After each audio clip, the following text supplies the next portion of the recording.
जय श्री राम। ओम वक्रतुंड महाकाय सूर्यकोटि समप्रभ निर्विघ्नं कुरु मे देव सर्वकार्येषु सर्वदा। राम कीन्ह चाहि सोई होई, करे अन्यथा अस नहीं कोई।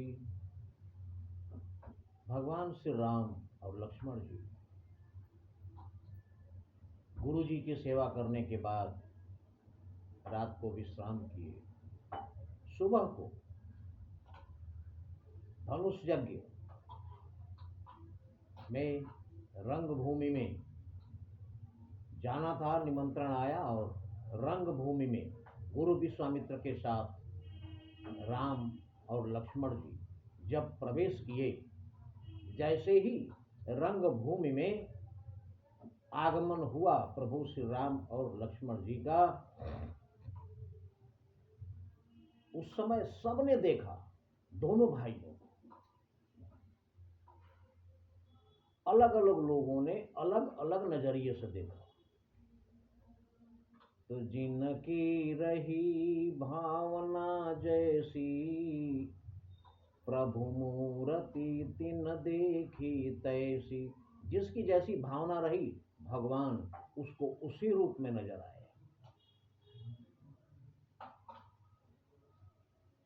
रहे वहां बहुत सारे एक से एक योद्धा हैं। देखे रूप महारन धीरा, मनहु वीर रस धरे शरीरा। जो योद्धा हैं, जो बलवान लोग हैं, वो प्रभु को ऐसे देख रहे हैं जैसे वीर रस स्वयं शरीर धारण करके आ गया। मनहु वीर रस धरे शरीरा, वीर बहादुरी खुद वीर रस शरीर धारण करके सामने प्रकट हो गया। डरे कुटिल नृप प्रभु ही निहारी। जो कुटिल राजा है वो भगवान को देखकर डर गए। मनहु मनोहर मूर्ति भारी, मानो भयंकर मूर्ति उनके सामने है। रहे असुर छल छोनिप वेशा, तीन प्रभु प्रकट काल सम देखा।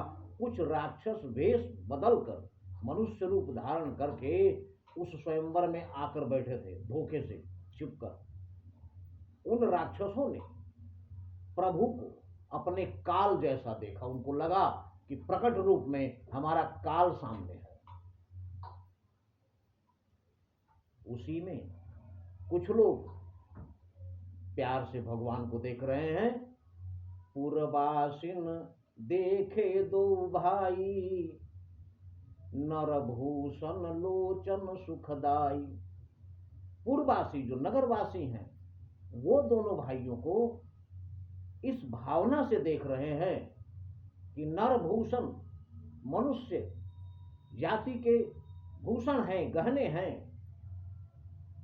सर्वोत्तम पुरुष हैं ये। लोचन सुखदाई, और आंखों को, नजरों को, नेत्रों को सुख देने वाले हैं। इनको देखते ही मनुष्य के सारे दुख भूल जाते हैं और वो भाव विभोर मगन हो जाते हैं। आंखों को इनको देखने से सुख मिलता है, लोचन सुखदाई। और राजा जनक और उनकी पत्नी देख रहे हैं, वो किस भावना से देख रहे हैं? तो सहित विदेह बिलो कहीं रानी, शिशु सम प्रीति न जाति बखानी। माता सुनैना, जो माता जानकी की मां है, और पिता जनक जी, ये दोनों राजा और रानी, माता सीता के पिता और माता,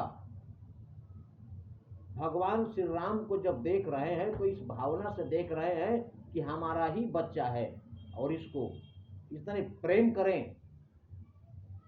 तो प्रेम एक बच्चे के लिए माँ और बाप के हृदय में, माता पिता के हृदय में अपने बच्चे के लिए जितना प्रेम होता है, उतना ही वैसा ही अपनी संतान के जैसा ही भगवान श्री राम और लक्ष्मण जी को देखकर माँ सुनैना और जनक जी के हृदय में प्रेम उमड़ आया। इन लोगों के साथ साथ प्रभु श्री राम को देखने वाला एक और भी था। वो कौन था? प्रभु ही बिलो की भाय जेहि सिया। भगवान श्री राम को माता जानकी खड़ा होकर देख रही हैं, और जिस भाव से देख रही हैं, गोस्वामी जी कहते हैं, सो स्नेहु सुख नहीं कथनीया। वह सुख कहने योग्य नहीं है, उस सुख को का वर्णन हम कर ही नहीं सकते। गोस्वामी जी असमर्थता व्यक्त कर रहे हैं। इस प्रकार भगवान राम के रंगभूमि में प्रवेश करने पर ऐसा प्रभाव पड़ा जो वहां लोग उपस्थित थे। ये प्रभाव तो रहा प्रभु श्री राम के प्रवेश करने, और जब माता जानकी प्रवेश की रंगभूमि में तब क्या हुआ? कहा गया है कि मोहन नारी नारी के रूपा, पन्नगारी यह नीति अनुपा। यह हमेशा से नीति रही है, परंपरा चली आ रही है कि नारी यानी औरत कितनी भी सुंदर हो, उसको देखकर दूसरी औरत कभी मोहित नहीं हो सकती। मोहन नारी नारी के रूपा, औरत औरत को देखकर, उसकी सुंदरता को देखकर कभी मोहित नहीं होती। पन्नगारी यह नीति अनुपाय, नीति अटल है, ऐसा कभी होता नहीं है। लेकिन जब माता जानकी रंगभूमि में प्रवेश की, तब गोस्वामी जी लिखते हैं, रंगभूमि जब सिय पगुधारी। जैसे ही सीता जी ने रंगभूमि में कदम रखा, देखी रूप मोहे नर नारी। उनके रूप को देखकर नर नारी, पुरुष और स्त्री सब मोहित हो गए, भाव विह्वल हो गए, विभोर हो गए, देखकर मगन हो गए। उन्हें याद ही नहीं रहा कि ये तो नारी है और इसे देखकर हम मोहित नहीं हो सकते। सब कुछ भूलकर माता जानकी को देखकर नर और नारी सब मोहित हो गए। ये रहा माता जानकी का प्रवेश। उसके बाद क्या हुआ अगले वीडियो में, लेकिन ध्यान रहे, नहीं कलि कर्म न भगति विवेकु, राम नाम अवलंबन एकु। जय श्री राम।